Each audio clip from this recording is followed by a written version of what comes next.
नमस्कार। आज हम उप सह संयोजक यौगिकों के IUPAC नामकरण का अध्ययन करेंगे। पहले जब उप सह संयोजक यौगिकों के नामकरण की कोई सर्वमान्य पद्धति प्रचलन में नहीं थी, उस समय संकुल यौगिकों को उनके रंगों के आधार पर या उनको बनाने वाले वैज्ञानिकों के नाम के आधार पर उनके नाम रखे जाते थे। जैसे मैग्नस लवण PtNH3 का होल 4 PtCl4। मैग्नस लवण को गुस्ताव मैग्नस ने 1828 में बनाया था और उन्हीं के नाम के आधार पर इसको मैग्नस लवण के नाम से जाना जाता है। ये ग्रीन कलर का सॉल्ट होता है। इसी प्रकार CONH3 का होल 6 Cl3, इसको हम ल्यूटियो कोबाल्टिक क्लोराइड के नाम से जानते हैं। ल्यूटियो लैटिन भाषा का शब्द है जिसका अर्थ होता है लाइट येलो, अतः इसको हम नारंगी या हल्का पीला रंग का सॉल्ट के नाम से जानते हैं। इसी प्रकार ये संकुल हल्का बैंगनी होने के कारण इसको परप्यूरियो कोबाल्टिक क्लोराइड के नाम से जाना जाता है और इस संकुल को हल्का पीला या नारंगी होने के कारण से ल्यूटियो कोबाल्टिक क्लोराइड के नाम से जाना जाता है। सन 1957 में IUPAC ने उप सह संयोजक यौगिकों के नामकरण के लिए कुछ नियम सुझाए। वर्तमान में इन्हीं नियमों के आधार पर उप सह संयोजक यौगिकों का नामकरण किया जाता है। सर्वप्रथम, सामान्य लवणों की भांति संकुल यौगिकों के नाम भी दो शब्दों में लिखे जाते हैं। जैसे सामान्य लवण हम सोडियम क्लोराइड NaCl का नाम लिखते हैं, पहले धनायन का नाम फिर ऋणायन का नाम। इसी प्रकार संकुल यौगिकों के नाम भी दो शब्दों में लिखे जाते हैं, पहला शब्द धनायन के लिए और दूसरा शब्द ऋणायन के लिए होता है। यौगिकों के संकुल भाग का नाम लिखते समय लिगेंड के नाम पहले लिखे जाते हैं और उसके पश्चात धातु का नाम लिखा जाता है। लिगेंड किसी प्रकार के हो सकते हैं, जैसे ऋणावेशित लिगेंड, धनावेशित लिगेंड या कोई उदासीन लिगेंड। इन्हें सदैव अंग्रेजी वर्णमाला के क्रम में लिखा जाता है। यदि एक से अधिक समान लिगेंड उपस्थित हों तो उनके नाम में पूर्व लगन प्रीफिक्स डाई, ट्राई, टेट्रा आदि लगा दिया जाता है। परंतु यदि लिगेंड को अंग्रेजी वर्णमाला के क्रम में रखते समय पूर्व लगन प्रीफिक्स डाई, ट्राई आदि को सम्मिलित नहीं किया जाता, यदि लिगेंड में पहले से ही डाई या ट्राई जैसे पूर्व लगन उपस्थित हो, तो लिगेंड की संख्या के अनुसार 2 के लिए हम 20, 3 के लिए 30 और 4 के लिए टेट्राकिस शब्दों का प्रयोग करते हैं। ज्यामितीय समावियों को प्रदर्शित करने के लिए शीर्ष समकक्ष और विपक्ष या ट्रांस पूर्व लगन प्रीफिक्स का प्रयोग करते हैं। इसी प्रकार प्रकाशीय समावियों के नाम के आगे D डेक्स्ट्रोरोटेटरी और L लीवोरोटेटरी शब्दों का प्रयोग किया जाता है। लिगेंडों का नामकरण करते समय 3 प्रकार के लिगेंड होते हैं जिनका नामकरण निम्न प्रकार से किया जाता है। 3 प्रकार के लिगेंड: ऋणावेशित लिगेंड, धनावेशित लिगेंड और उदासीन लिगेंड। सबसे पहले ऋणावेशित लिगेंड। लिगेंड के अंग्रेजी नाम के अंत में यदि आइड या आइट या एट अथवा केवल ई आता है तो उसके स्थान पर हम ओ लगा देते हैं। तो क्या हो जाएगा? आइड का आइडो, आइटो, एटो, ये शब्द हो जाते हैं। इसी प्रकार आइड को हटाकर ओ लगाने पर लिगेंड का नाम हम इस प्रकार भी कर सकते हैं, जैसे Cl- क्लोराइड तो chloro, oxide oxo, OH- hydroxide hydroxo, Cn- cyanide cyano. Ide हटाकर ओ लगाने पर लिगेंड का नाम जैसे NO2 है, नाइट्राइट है, तो इसका लिगेंड नाम हो जाएगा नाइट्रो। इसी प्रकार H- hydride hydrido, S-2 sulphide sulphido, C2O4-2 oxalate oxalato, CH3CO- acetate acetato, SO3 - 2 sulphite sulphito, SO4 - 2 sulphate sulphato. NH3 amine के लिए होता है एमाइड, NH2- तो एमिडो। इसी प्रकार PO4 3- फॉस्फेट फॉस्फेटो, NO3- नाइट्रेट नाइट्रेटो। तो इस प्रकार इन ऋणावेशित लिगेंड का नामकरण किया जाता है। N3 नाइट्राइड होता है, इसको एजिडो नाम देते हैं। उदासीन लिगेंड, इनके नामकरण हेतु कोई निश्चित नियम नहीं है और इनके नाम में बिना किसी परिवर्तन के लिखा जाता है। जैसे जल H2O, तो इसके लिए हम एक्वा शब्द प्रयुक्त करते हैं। Ammonia NH3, amine, nitric oxide NO, nitrosyl, carbon monoxide CO, carbonyl, methylamine CH3NH2, methylamine, trimethyl phosphine, hydrazine शब्दों का प्रयोग करते हैं। इसी प्रकार धनावेशित मूलक, इनके नाम बिना परिवर्तन के लिए गए जाते हैं। जैसे हाइड्रोजीनियम लिखा जाता है।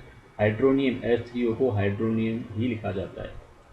NO+ नाइट्रोसिलियम को नाइट्रोसिलियम लिखा जाता है। केंद्रीय धातु परमाणु या आयन का नामकरण, यदि संकुल उदासीन हो या धनायन हो तो धातु के नाम में परिवर्तन नहीं होता है। संकुल या संकुल आयन को एक ही शब्द के रूप में लिखा जाता है। जैसे हम इस उदाहरण में देख रहे हैं, यहाँ पर प्लेटिनम के साथ 2 NH3 एमीन लिगेंड जुड़े हुए हैं और 2 Cl क्लोरो लिगेंड जुड़े हुए हैं। तो इसका IUPAC नाम होगा डाईएमीन डाईक्लोरो प्लेटिनम सेकेंड। इसी प्रकार इस संकुल आयन का नाम होगा, यहाँ NH3 एमीन 6 लिगेंड जुड़े हुए हैं, इसका IUPAC नाम होगा हेक्साएमीन कोबाल्ट सेकेंड आयन। धातु की ऑक्सीकरण अवस्था को रोमन अंकों में कोष्टक में लिखा जाता है। यदि संकुल आयन ऋणावेशित है तो धातु के नाम के अंत में हम 8 शब्द लगा देते हैं और उसकी ऑक्सीकरण अंक भी कोष्टक में लिखा जाता है। जैसे इसमें हम देख रहे हैं, यहाँ पर केंद्रीय धातु परमाणु Fe है, इसके साथ 6 साइनो लिगेंड उप सहसंयोजक बंध बना रहे हैं। इसका IUPAC नाम होगा हेक्सासाइनो। क्योंकि ये ऋणावेशित संकुल है, अतः धातु परमाणु के नाम के बाद में 8 शब्द जोड़ देते हैं, अतः इसका नाम हेक्सासाइनोफेरेट सेकेंड आयन होगा। इसी प्रकार इस संकुल का नाम डाई एक्वा टेट्राक्लोरोक्रोमेट थर्ड आयन। यदि संकुल में धनायन और ऋणायन दोनों हैं तो संकुल का नाम धनायन और ऋणायन के लिए दिए गए नियमों के अनुसार लिखा जाता है। जैसे इस एग्जाम्पल में हम देख रहे हैं, यहाँ पर एमीन लिगेंड 4 जुड़े हुए हैं, तो टेट्रा एमीन कॉपर सेकेंड और टेट्रा क्लोरो क्यूप्रेट सेकेंड लिखा जाता है। इसी प्रकार कुछ उदासीन संकुलों के लिए, जैसे इसमें देख रहे हैं हम, यहाँ कार्बोनिल लिगेंड जुड़ा हुआ है, 5 कार्बोनिल जुड़े हुए हैं, तो पेंटा कार्बोनिल आयरन। यहाँ पर Fe है वो शून्य ऑक्सीकरण अवस्था में है, तो इसका नाम होगा पेंटा कार्बोनिल आयरन 0। इसी प्रकार इसका IUPAC नाम होगा बिस बेंजीन क्रोमियम 0। इसी प्रकार से इसका बिस साइक्लोपेंटाडाइनाइल आयरन सेकेंड। इसी प्रकार से इस संकुल का नाम बिस एसिटिल एसिटोनेटो कॉपर सेकेंड होगा। संकुल धनायन का नाम हम देखते हैं, जैसे इसमें हम देखते हैं यहाँ पर 2 एमीन लिगेंड हैं, वो Ag के साथ जुड़े हुए हैं और सिल्वर जो है वो फर्स्ट ऑक्सीकरण अवस्था में है, तो इसका IUPAC नाम होगा डाईएमीन सिल्वर फर्स्ट आयन। इसी प्रकार नेक्स्ट इस उदाहरण में हम देख रहे हैं, इसका नाम होगा हेक्साएमीन कोबाल्ट थर्ड आयन।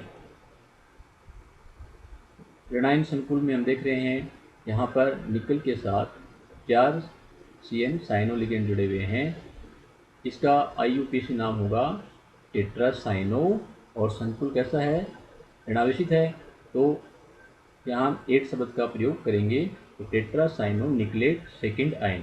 इसी प्रकार से इस संकुल का नाम होगा सोडियम टेट्राक्लोरोक्यूप्रेट सेकेंड। इस संकुल का IUPAC नाम होगा पोटेशियम एथिलीन ट्राइक्लोरोप्लेटिनेट सेकेंड। यहाँ पर इस संकुल का नाम होगा सोडियम हेक्साथायोसाइनेटो कोबाल्टेट थर्ड। संकुल धनायन और ऋणायन युक्त कुछ यौगिक के उदाहरण हम देख रहे हैं। यहाँ पर देख रहे हैं इसका IUPAC नाम होगा, यहाँ पर प्लेटिनम के साथ 6 एमीन लिगेंड जुड़े हुए हैं, यहाँ पर 6 Cl क्लोरो लिगेंड जुड़े हुए हैं, तो इसका IUPAC नाम होगा हेक्साएमीन प्लेटिनम सेकेंड और हेक्सा क्लोरोप्लेटिनेट सेकेंड। तो इसका नाम क्या होगा? हेक्साएमीन प्लेटिनम सेकेंड हेक्सा क्लोरोप्लेटिनेट सेकेंड। इसी प्रकार से इस संकुल युग्म का नाम होगा टेट्राएमीन, यहाँ पर 4 NH3 एमीन लिगेंड जुड़े हुए हैं, टेट्राएमीन कॉपर सेकेंड टेट्राक्लोरोक्यूप्रेट सेकेंड। सेतु संकुलों का नामकरण करते समय इस प्रकार के संकुलों में एक से अधिक धातु होते हैं। ये धातु लिगेंड द्वारा जुड़े हुए होते हैं। इस प्रकार के लिगेंड सेतु लिगेंड कहलाते हैं और संकुल के नामकरण में लिगेंड के आगे म्यू लगा देते हैं। सेतु संकुल 2 प्रकार के होते हैं, सममित और असममित सेतु संकुल। सममित सेतु संकुलों का नामकरण इस प्रकार के सेतु संकुलों में सेतु लिगेंड के दोनों ओर के भाग समान होते हैं। जैसे इस एग्जाम्पल में हम यहाँ देख रहे हैं OH जो है हाइड्रोक्सो जो लिगेंड है वो 2 केंद्रीय धातु परमाणु से जुड़ा हुआ है। तो इसके लिए हम म्यू शब्द पहले प्रयुक्त करेंगे। तो म्यू हाइड्रोक्सो, यहाँ 5 एमीन जुड़े हुए हैं, इधर भी और इधर भी, तो 20 पेंटाएमीन क्रोमियम थर्ड आयन, तो इसका नाम होगा mu hydroxo 20 पेंटाएमीन chromium third ion. इसी प्रकार से इस संकुल का नाम होगा, यहाँ OH 2 हैं तो di mu hydroxo 20 tetraammine cobalt third sulphate. यहाँ एमीन 4 जुड़े हुए हैं, दोनों साइड में हैं, तो टेट्राएमीन कोबाल्ट थर्ड ऑक्सीकरण अवस्था में है और सल्फेट, तो इसका नाम होगा di mu hydroxo 20 tetraammine cobalt third sulphate. इसी प्रकार से असममित सेतु संकुलों का नामकरण इस प्रकार के सेतु संकुलों में सेतु लिगेंड के दोनों ओर के भाग समान नहीं होते, तो इसका नाम, इस संकुल का नाम होगा, यहाँ हम देख रहे हैं NH2 है, एमिडो है, OH है, तो म्यू एमिडो म्यू हाइड्रोक्सो 20, यहाँ EN एथिलीन डाईएमीन है, दोनों साइड में जुड़े हुए हैं, तो उसका नाम हो जाएगा mu amido mu hydroxo 20 ethylene diamine cobalt third sulphate. इसी प्रकार से उभयतंतुक लिगेंड युक्त संकुलों का नामकरण करते समय हम देखते हैं कि उभयतंतुक लिगेंड वे लिगेंड होते हैं जिनमें इलेक्ट्रॉन दाता परमाणु एक से अधिक होते हैं, अर्थात उप सहसंयोजक बंध बनाने वाले परमाणु एक से अधिक होते हैं। जैसे NO2 नाइट्रो जो लिगेंड है उसमें नाइट्रोजन भी केंद्रीय धातु परमाणु के साथ बंध बना सकता है और ऑक्सीजन भी बंध बना सकता है, तो इन्हें उभयतंतुक लिगेंड कहा जाता है। जैसे इस उदाहरण में हम देख रहे हैं, यहाँ पर इसका IUPAC नाम होगा ammonium hexa thiocyanato S Palatinate. तो यहाँ एस लिखते हैं, इसका तात्पर्य ये है कि केंद्रीय धातु परमाणु के साथ एस जो है वो उप सहसंयोजक बंध बना रहा है, न कि N। तो यहाँ पर एस संकेत को केंद्रीय धातु परमाणु के नाम से पहले लिखा जाता है, जिससे हमें जानकारी मिलती है कि एस है वो लिगेंटिंग परमाणु है, लिगेंटिंग परमाणु है दाता परमाणु के रूप में